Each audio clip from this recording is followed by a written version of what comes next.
जय हिंद दोस्तों, Laplace transform के लेक्चर सीरीज में आपका स्वागत है। तो इस लेक्चर में हम डिस्कस करेंगे simplification of these three integrals. तो ये हम definition with the help of definition of Laplace transform उसकी हेल्प से हम सॉल्व करने वाले हैं। तो यहाँ पर आपको दिया क्या है, जो सॉल्व करना है उसमें ये जो इंटीग्रल है, integral 0 to ∞ e raise to minus 3t t raise to 5 dt, इस इंटीग्रल की वैल्यू सॉल्व करनी है। तो इस इंटीग्रल की वैल्यू क्या आएगी? तो अगर आप इस इंटीग्रल को देखोगे तो ये integral this is nothing but integral e raise to minus s t, है ना, टी रेस टू 5 dt। अगर इसको थोड़ी देर के लिए हम ऐसा अज्यूम करें, और तो इन दोनों में फर्क क्या है? सिर्फ एस का फर्क है। यहाँ पर एस की जगह पर 3 लिखा है, ठीक है, उतना ही फर्क है। And this is nothing but the definition of, from the definition of Laplace transform. ये क्या है? लाप्लास किसका है? टी रेस टू 5 का। टी रेस टू 5 का लाप्लास क्या होता है? अगर आपको याद हो, किसी भी टी रेस टू एन का लाप्लास क्या होता है? That is n factorial divided by s raise to n plus one. तो टी रेस टू 5 का क्या होगा? 5 factorial divided by s raise to 5 plus one. 5 factorial कितना होता है? 120। तो 120 बाय एस रेस टू 6। ये किसका लाप्लास है? इंटीग्रल 0 to ∞ का e raise to minus s t t raise to 5 dt का। बट हमें किसका चाहिए? ई रेस टू माइनस 3t का चाहिए। तो आप इसमें क्या कर दो, इसी वाले में, इसी इक्वेशन में क्या कर दो, if I put s equal to, मैं अगर देखो यहाँ पर मुझे 3 चाहिए ना, तो मैं एस की जगह 3 रख देता हूँ। तो ये क्या हो जाएगा?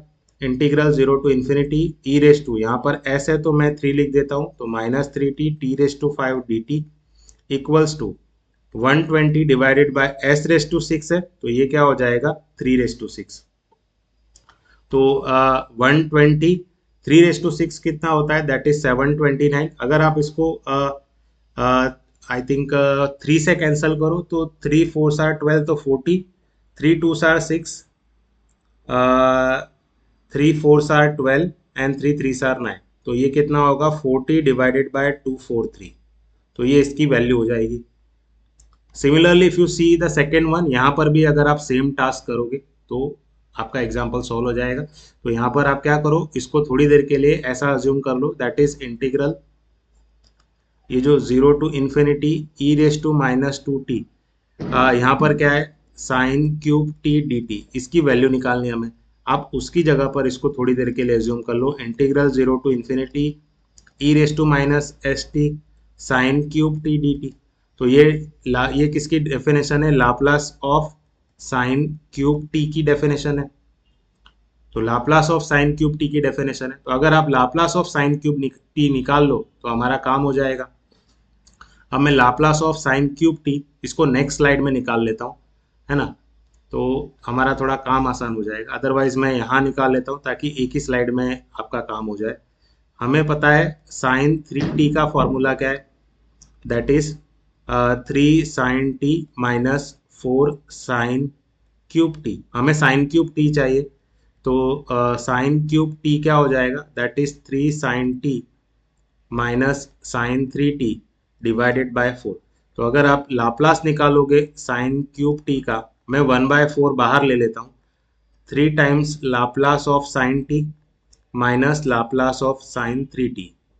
इसका अगर लाप्लास निकालोगे तो 1/4, 3 डिवाइडेड बाय साइन टी का लाप्लास क्या होता है? 1/s² plus 1² minus sine 3t का 3/s² प्लस 3² होता है। आप न्यूमरेटर से 3 भी कॉमन ले लो और क्रॉस मल्टीप्लाई कर दोगे तो ये हो जाएगा इस तरह से s² प्लस 1, और ये हो जाएगा s² प्लस 9। ये s² गया, 9 माइनस 1 8 हो जाएगा। तो 3/4 8 डिवाइडेड बाय s² प्लस 1 और s² प्लस 9। 4 2 आर 8, तो 3 2 are 6 divided by s² plus 1 s² plus 9 हो जाएगा। तो इसका लाप्लास हमें मिला 6 डिवाइडेड बाय s² प्लस 1 और s² प्लस 9। अब जो इंटीग्रल हमें इवेल्युएट करना है उसमें e का पावर माइनस 2t है, तो मैं s की जगह पर क्या रख देता हूँ? 2। तो ये इंटीग्रल ऊपर वाले की तरह हो जाएगा। तो integral 0 to ∞ e raise to, s की जगह 2 लिखूंगा तो 2t sine cube t d T.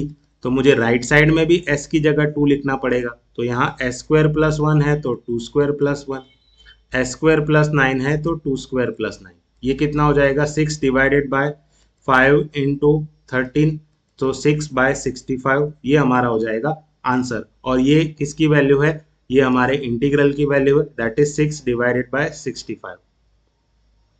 Now in a similar manner you can simplify this third integral also। तो यहाँ पर भी आप क्या करोगे, उसी तरह की चीज करने वाले हैं हम। तो जो भी यहाँ पर इंटीग्रल लिखा है, देखो हमें e raise to minus 2t के साथ यहाँ पर क्या लिखा है, t cos t dt। तो आप इसको ऐसा ना लिख के थोड़ी देर के लिए integral 0 to infinity e raise to minus s t t cos t लिख लो। अब e raise to minus s t के साथ t cos t आ रहा है, तो यानी ये लाप्लास t cos t की डेफिनेशन है। अब हमें पता है कि लाप्लास cos t का कितना होता है, that is s upon s square plus 1 square. अब अगर मैं इसमें t ऐड कर देता हूं, तो अगर आपको डिफरेंशिएशन ऑफ लाप्लास की प्रॉपर्टी पता है, तो लाप्लास कोई भी t raise to n f of t का क्या होता है, that is minus 1 raise to n d n by d s raise to n f of s. तो मेरे यहाँ पर तो t का पावर 1 है और एफ ऑफ टी मेरा cos t है। तो माइनस 1, n हमारा 1 है, तो minus 1 raise to 1 d raise to 1 d s raise to 1 f of s, मतलब Laplace of f of t यानी लाप्लास ऑफ कॉस टी यानी s upon s square plus 1 square. तो minus 1, अगर यहाँ पर डेरिवेटिव के लिए u by v rule, division rule of derivative लगाए हम, तो एस स्क्वायर प्लस 1 न्यूमरेटर में, s का derivative 1 minus S S square plus 1 का derivative 2s divided by s square plus 1 का स्क्वायर। तो यहाँ पर इसका सिंप्लीफिकेशन, और ये नेगेटिव बाहर है वो ध्यान रखना। तो न्यूमरेटर में मिलेगा S square plus 1 minus 2s square divided by s square plus 1 का स्क्वायर। तो s square minus 2s square ये क्या हो जाएगा, this equals to the negative times minus s square plus 1 divided by s square plus 1 का square. अब ये minus मैं अंदर ब्रैकेट में ले जाऊं, तो s square minus 1 divided by s square plus 1 का स्क्वायर ये मिलेगा मुझे। अब इसी को मैं उठा के रख देता हूं यहाँ पर, तो Laplace of t cos t क्या मिला मुझे, s square minus 1 upon s square plus 1 का स्क्वायर।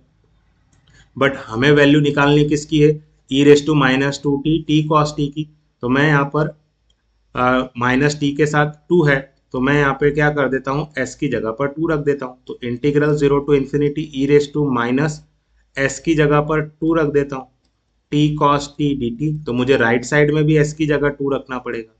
तो 2 square minus 1 divided by 2 square plus 1 का स्क्वायर, तो कितना हो जाएगा, that is 3 divided by 5 square, that is 3 by 25। तो इस तरह से ये तीनों इंटीग्रल सॉल्व हो गए। आई होप आपको ये लेक्चर समझ में आया। Thank you everyone.